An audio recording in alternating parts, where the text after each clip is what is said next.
Hi everyone, welcome back to the What Now Publishers channel. Today I'm going to be sharing a very new book with you. It's called Traded, and this is the official cover for the book by Kongo Alexis. So we are very excited about this one. It's our it's What Now Publishers' first fiction book, adult fiction book, so it's going to be a big one. And what makes her book so unique and what makes it so much fun and exciting is that she's writing under a pseudonym. So Kongo Alexis is not her name, but it just rolls off the tongue. It sounds very saucy. And some of you know her, some of you don't. And that's what's exciting about it. It's a mystery, and I don't think we'll ever reveal who she is. Maybe, but I highly doubt it, and I think that adds a little bit of spice to the whole thing.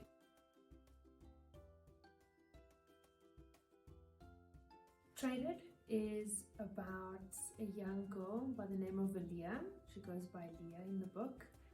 She's a Congolese young lady living in South Africa, in Johannesburg to be specific. And she lives with her family, and her father passes away, and from his passing she is now taken on the responsibility of helping her family and helping her mom. So she's working minimum wage jobs, and through this incredible frustration, as many of us know, of not earning enough money and making it, she really takes a chance on something and hopes it works out. I have Rick Vanderkamp. He is a wealthy American, and he is finding himself in a bit of a situation where he's extremely wealthy, but he lives the life of a bachelor. He does whatever he wants. He's got a bad boy, playboy character, and he's getting older, and his father is unwell, and it's now been written into his inheritance that if he does not produce an heir by a certain time, then he doesn't get the money and it falls to someone else. So he comes up with this plan that he is then going to get a surrogate, and that's how he and Leah meet. So she takes a chance on this. We have two characters from two completely different worlds that are about to come together and completely change each other's lives. They don't know it yet. They are dabbling in lust, love, romance, sex, drama. It's everything that you want in a book that is very spicy and saucy, that's, having two worlds completely collide. And it gets to a point where some people make it out alive and some won't. You don't know who that's going to be. And what's very cool is that this book is actually going to be a sequel. So Kongo Alexis is already writing the second book, so you won't have to wait long after you've read the first one to find out what happens.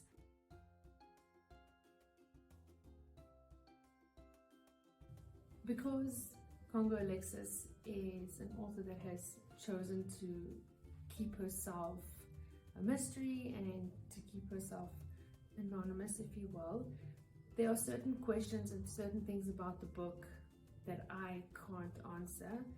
So we've put some questions together that she answered, and I'm going to share the answers with you.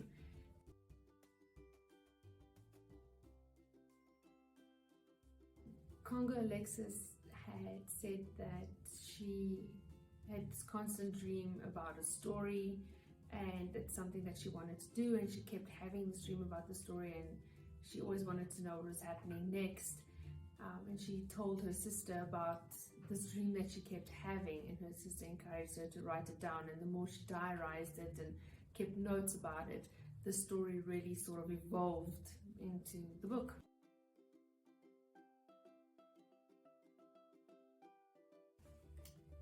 The most challenging part for the book, or for writing the book for her, was deciding which tense to choose in which to write the story, and also weighing in on the characters and sort of developing them.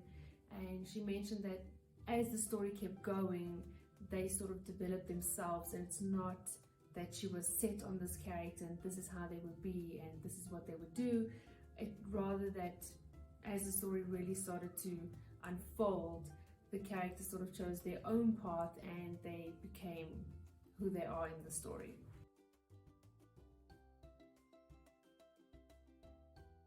The biggest conflicts that can be expected in the book is definitely culture clashes, because the two main characters come from two very different worlds. Also, the different perspectives that each of the characters take on, not just the main characters but those surrounding them as well. And just the way the protagonist and the antagonist views sort of start to blur, and the author really feels that this will resonate with a lot of people, because it's constantly checking our morals and what we're willing to do, what we're willing to sacrifice, who we're willing to sacrifice to get what we want, to get where we want, that sort of thing. And I feel, we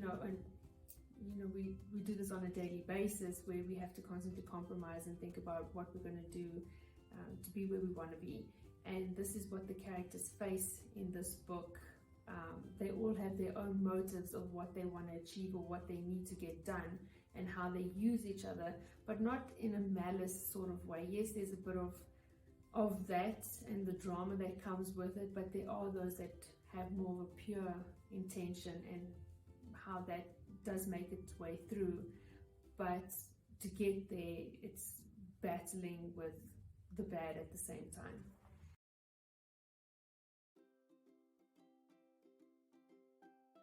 Kongo Alexis wrote the book several years ago. Actually, I think I read her manuscript probably about 3 years ago, maybe not that long ago, 2 years ago, and it was already, the story was set and it was there.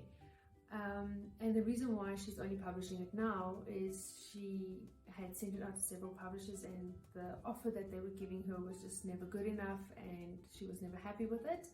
And then she also felt like now was the time for something like this, to really challenge people's way of thinking, and for the two different characters coming together, and the way that they come together, and the way their relationship forms, and what they both get out of it, is something important that she wanted to put forward now. And it's the time to introduce something that thrills people, and something that you can't put down. Giving a bit of a taste of something local and an international feel as well, and bringing the two together.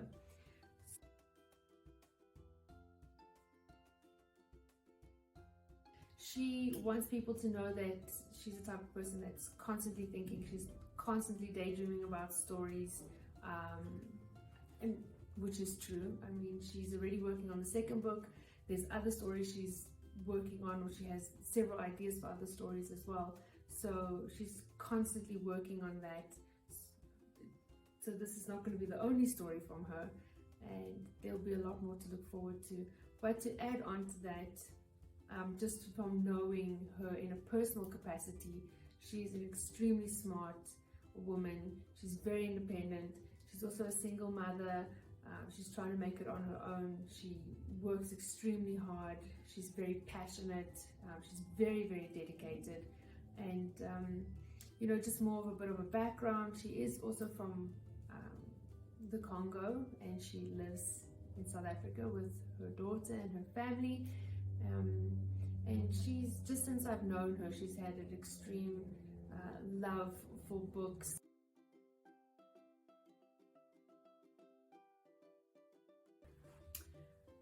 Just to share a little bit about this cover, I like to credit everyone that's part of the journey of publishing these books, because I think it's the right thing to do, to just share and give credit to everybody that's in the part that they play.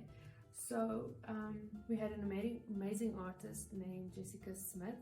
So she goes by That Girl with Glasses on all her social media platforms. She's absolutely fantastic.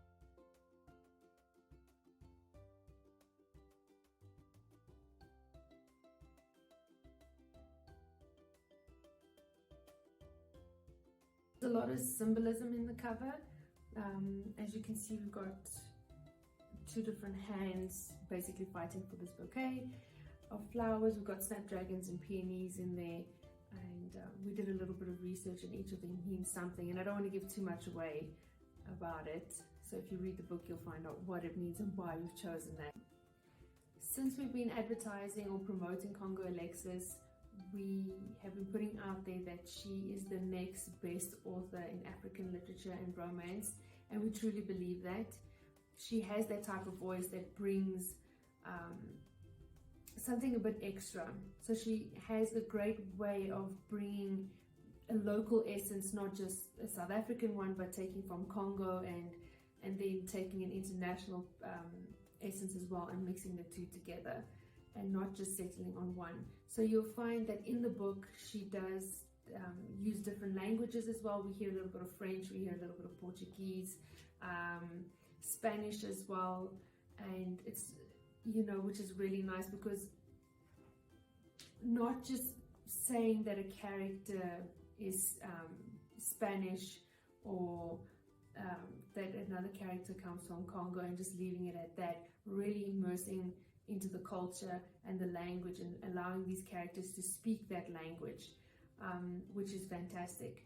So she does also provide the English translation, which is very nice. It's not entire paragraphs in another language, it's just certain, when some of the characters have certain responses or reactions to a situation, she's given an expression or a natural way of expressing themselves in their native language, and then she does translate it, which brings a different kind of feel to the book as well, which is quite fantastic, and also rounds off the characters a little bit more. That's it for the update on Trade It. Please stay tuned to find out when exactly it will be available. It will be within the next month or so, and where you'll be able to purchase it. For guarantee it will be available on the What Now Publishers website, but we will give more details about that. So keep an eye out, remember this cover, and yeah, we hope you go out and buy it and enjoy it. Toodle pip and cheerio, everybody. I just had to make that funny. I was hoping you were going to laugh.